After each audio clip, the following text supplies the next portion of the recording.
Hi, welcome to 7 Facts, the channel where you'll find the most awesome facts about every single country on Earth. In today's episode of the Canadian series, we'll talk about Ontario, but there's a playlist containing all of the Canadian videos, so be sure to check it out. Don't forget to subscribe if you want to see more videos like this one. I upload twice a week, so it'll be worth it.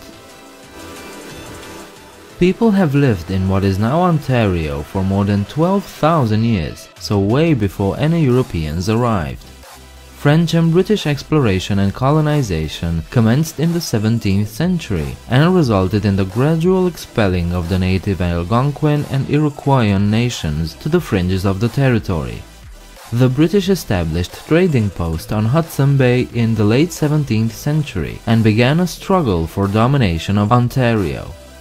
With their victory in the 7 Years' War, the 1763 Treaty of Paris awarded nearly all of France's North American possessions, called New France, to Britain.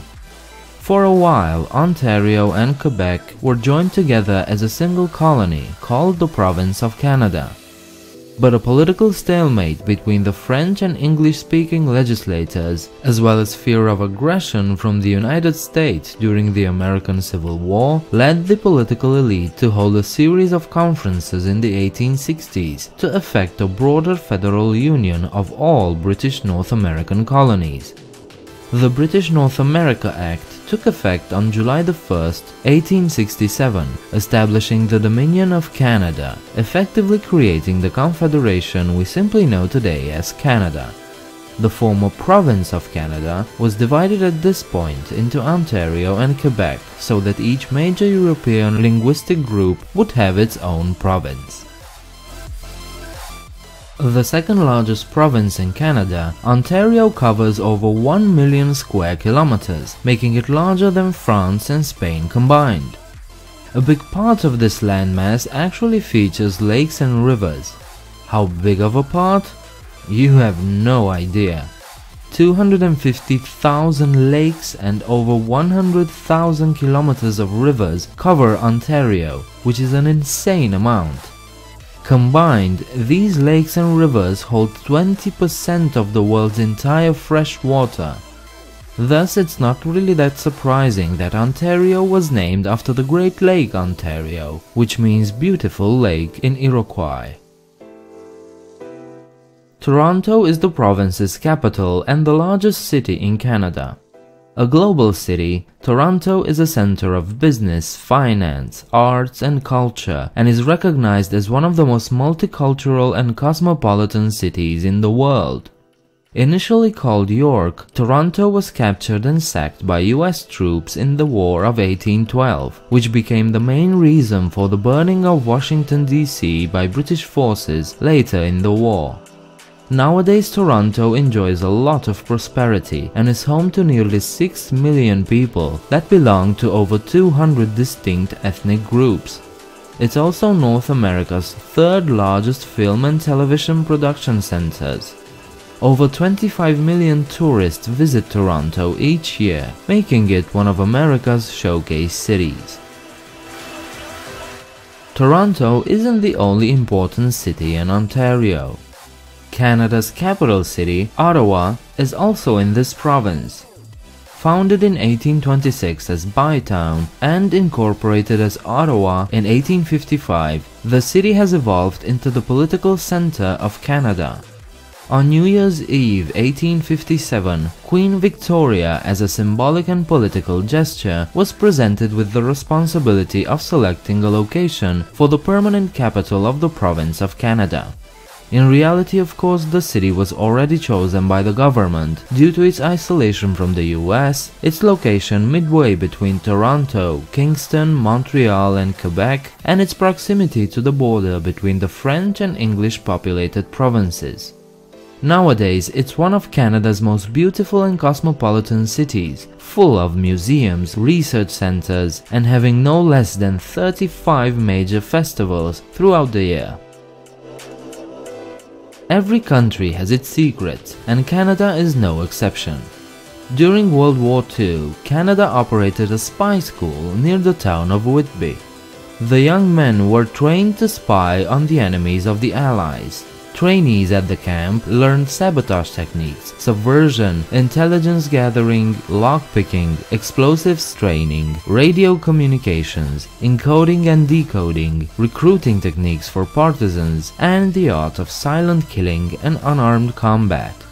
The camp was so secret that even the Canadian Prime Minister was unaware of its full purpose.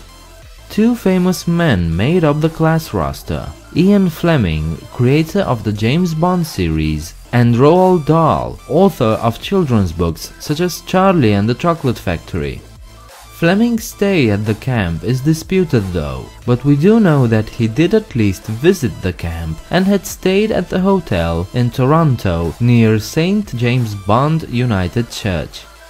Anyway, Camp X was used after the war as a communications interception station, but those operations ceased in 1969. Today the location is called Intrepid Park.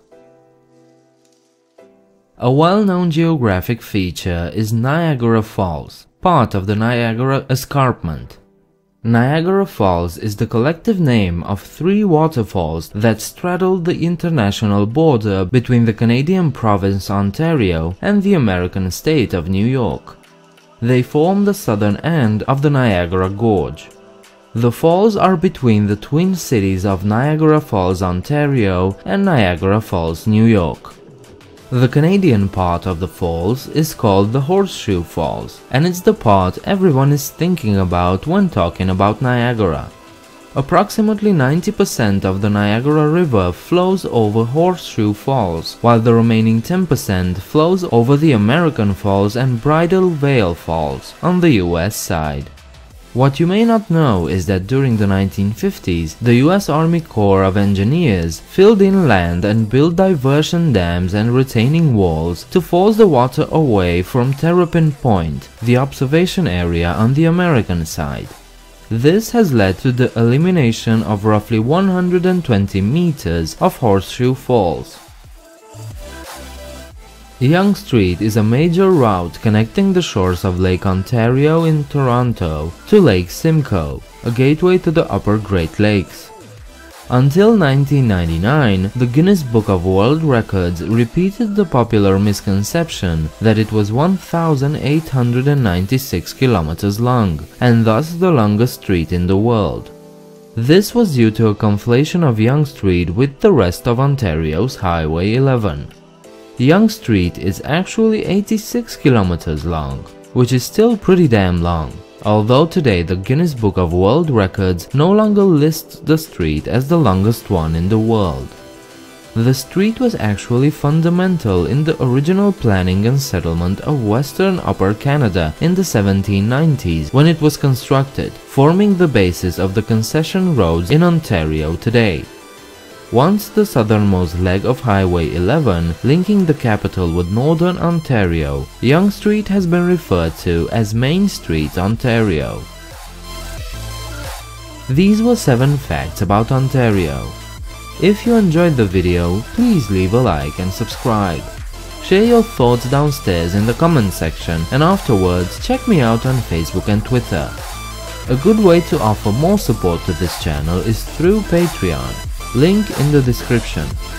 I hope to see you next time. Bye.